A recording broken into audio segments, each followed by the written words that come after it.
saw a child crush a war machine with a simple piece of plumbing. In that single impossible moment, I realized the galaxy had misunderstood humanity from the very beginning. The boy was small, bleeding, and shaking with exhaustion.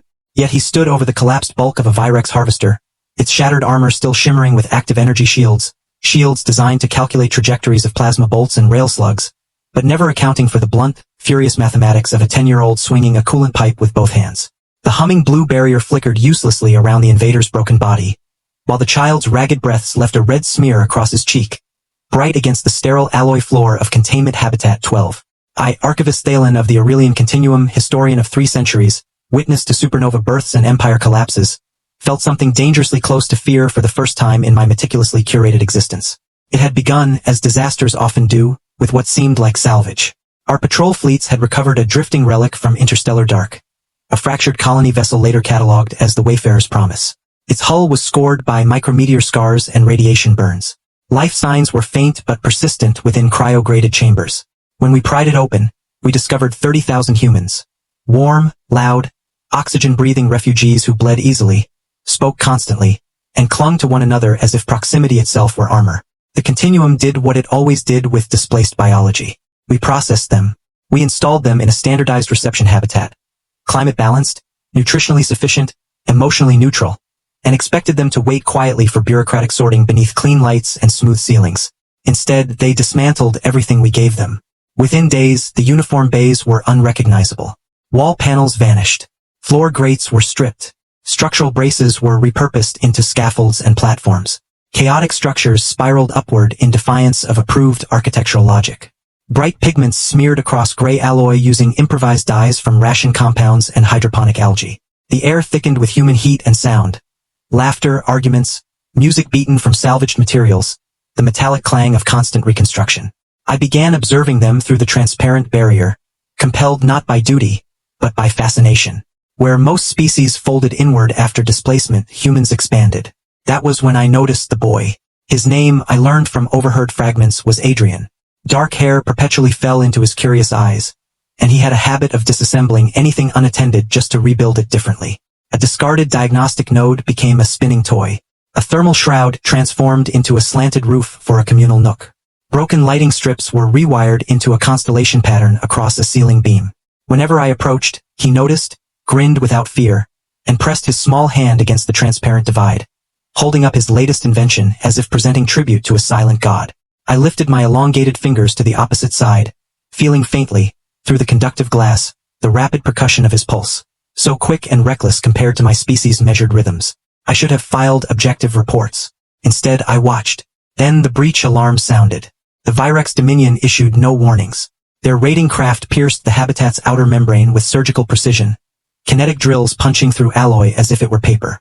Harvesting parties deployed in shielded exosuits with containment shackles designed for compliant labor stock. They expected cowering refugees. They entered a maze. Humans had unknowingly engineered defensive complexity. Stacked platforms, narrow choke points, suspended walkways that forced the armored invaders into single-file corridors. The Vyrex advanced with plasma carbines raised, energy shields humming in harmonic layers calibrated against projectile and beam. The first shot fired bright and efficient. The second never found a clear path. The humans did not scatter. They converged, not in military formation, but with furious unity, wielding stripped support struts, gravity couplings, shattered composite furniture. Anything heavy enough to swing. They did not attempt precision, they overwhelmed shields with sheer force. Shield matrices compensate for energy dispersion, but fail under sustained kinetic overload from unpredictable vectors. Humans discovered this instinctively. Pipes slammed against shield nodes. Furniture legs dented helmet seams. Bodies threw themselves into armored forms, dragging them down under sheer mass. Adrien was at the center. Sweat and blood streaked across his face as he swung a severed coolant line repeatedly at a Vyrex soldier. The shield flared brighter with each impact until the emitter overloaded and failed with a sound like cracking ice. The pipe connected with exposed plating. Bone and alloy fractured together. The boy did not cheer. He simply stood trembling, gripping the pipe as if it were the last solid thing in existence. By the time Continuum enforcement arrived, the Vyrex lay broken across the habitat floor. 30,000 humans stood panting over them, protective rather than triumphant, forming circles around their young. The High Synod's representatives surveyed the carnage with visible revulsion. They did not see self-defense. They saw volatility. And in their assessment, volatility was contagion, demanding containment. Execution would have sparked martyrdom narratives. Instead, they chose the Chronos Bastion, a temporal stasis vault where subjective time stretches and external centuries pass in a blink. A prison so absolute it erases momentum itself. I stood among officials as the humans were herded toward the transport fields. Adrien, his face still streaked with dried red, turned once toward the observation gallery. Our gazes met through layers of authority and alloy. He did not appear afraid. He looked furious. The bastion doors closed with a resonance that echoed through my secondary hearts. Silence followed. It lingered. I could not endure it. My superiors archived the incident as justification for stricter xenobiological intake protocols. I began searching. Decades passed as I combed abandoned signal libraries, decoded fragments from the Wayfarer's Promise, and traced its origin path through gravitational drift models. My rank diminished, access privileges narrowed. Colleagues suggested I indulged in anthropological obsession. Perhaps I did. Eventually, I intercepted a crude narrowband transmission from a dense G-type star system cataloged only as Helios Reach. A signal pattern too rhythmic to be natural, too stubborn to be noise. It was human. I embedded the Chronos Bastion coordinates in a returning data burst and transmitted it into the dark. I anticipated inquiry, diplomacy, negotiation. I forgot what I had witnessed in Habitat 12. Humanity did not negotiate for its own. They arrived in 3 standard cycles, displacing local spacetime with brute force drives, bending gravitational lines into visible distortion. The Sind blockade around the bastion lasted 17 minutes. Kinetic projectiles the size of city blocks tore through orbital platforms. Shields collapsed under impacts calculated not for efficiency but certainty. Human vessels did not request docking codes. They cracked the bastion's containment shell with sustained bombardment and deployed extraction teams directly into stasis chambers, hauling 30,000 frozen forms back into moving time. Political shockwaves rippled across sectors. An emergency conclave convened, the air tasting of ionized fear and recycled diplomacy. The human envoy who entered bore the same fierce intensity one remembered from Adrien's eyes, though decades older in objective chronology.